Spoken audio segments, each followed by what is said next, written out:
ফরজ গোসলের সঠিক নিয়ম জানতে চাই। ফরজ গোসলের সঠিক নিয়ম হলো, কারণ গোসল ফরজ হলে সর্বপ্রথম কাজ হলো শরীর এবং কাপড়ের যেই জায়গায় নাপাক লেগে আছে সে নাপাকটা ধুয়ে ফেলা।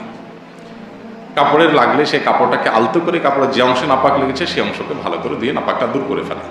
শরীরে লাগলে শরীর ডলে ধুয়ে ফেলা ওই অংশটা। এরপরে দ্বিতীয় কাজ হলো ঠিক যেভাবে আমরা অজু করি ওইভাবে অজু করা। 2 হাতের কবজি পর্যন্ত 3 বার ধুয়ে 3 বার কুলি, গড়গড়া করে কুলি, এবং 3 বার ভালো করে নাকে পানি দেওয়া। এরপরে মুখমণ্ডল ধোয়া, পুরা হাতের কোণে পর্যন্ত 3 বার ধোয়া, মাথা মাসা করা। এইটুকু করে এরপরে মাথার উপরে পানি ঢেলে, কাঁধে পানি ঢেলে পুরো শরীর ধুয়ে এরপর উত্তমরূপে গোসলের পর কাপড় চেঞ্জ করে তারপরে পাও টাকনো সহকারে ধুয়ে বের হয়ে চলে আসলে অজু প্লাস গোসল একসাথে হয়ে যায়। এটা হলো গোসলের সুন্নাহসম্মত উপায়। কেউ যদি এভাবে না করে, ডাইরেক্ট গিয়ে সরাসরি সে ঝর্ণা ছেড়ে গোসল শুরু করে দেয় বা পুকুরে ডুব দিয়ে গোসল শুরু করে, আগে উজু না করে, গোসল হয়ে যাবে তার, কিন্তু তার এই পদ্ধতিতে গোসলের কারণে সুন্নত আদায় থেকে তিনি বঞ্চিত হবেন। বিধায় সুন্নত আদায় করে গোসল আমাদের করতে হবে এবং সেই চেষ্টা থাকতে হবে। আর গোসলের ক্ষেত্রে শরীরের কোনো অংশ একটা চুল পরিমাণও শুকনা যেন না থাকে, বাহ্যিক অংশ তার সবগুলোই পানি পৌঁছাতে হবে।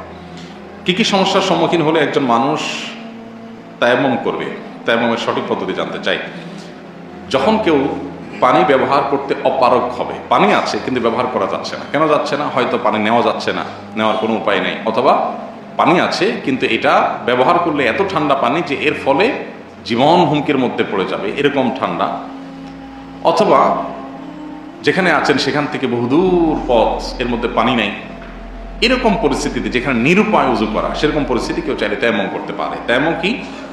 মাটি বা মাটে জাতীয় যে জিনিস আছে এগুলো দিয়ে হাতের তালুতে মাটিতে হাত ফেলে, 2 হাত ফেলে, এরপরে অতিরিক্ত ধুলাবালি থেকে ঝেড়ে ফেলে দিয়ে প্রথমে মুখমণ্ডল, যে জায়গা উজুতে আমাদের ধুইতে হয় তার পুরো অংশটুকুতে ওই হাত দিয়ে মাসা করা।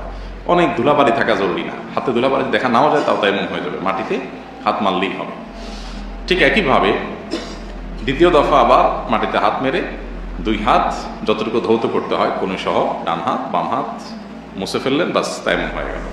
অবশ্য হাম্বলি মাযহাবের ফকিহদের মতে শুধু কোণে পর্যন্ত মাসা করবে হাত, কিন্তু হানাফি মাযহাব অনুযায়ী কোণে পর্যন্ত ধুইতে হবে, কবজি না শুধু। হাম্বলি মাযহাব অনুযায়ী কবজি পর্যন্ত শুধু। তাহলে কোণে পর্যন্ত ধুয়ে মাসা করে ডলে আপনি তায়াম্মুম করে ফেলেন, শেষ। পা মাসা করার কোনো অপশন নাই, মাথা মাসা করার কোনো অপশন নাই। তাহলে এই 2 বার মাটি বা মাটি জাতীয় কিছুতে হাত দিতে পারেন। অনেক সময় দেখা যায় যে মাটি পাওয়া কঠিন হয়, মাটির টুকরা শুকনা অংশ বাহির থেকে আনা যেতে পারে, সেটা হাতে লাগিয়ে তারপর ঝেড়ে মুখ মাসা করা, হাত মাসা করা, বাস ওযু শেষ, এই তায়াম্মুম শেষ।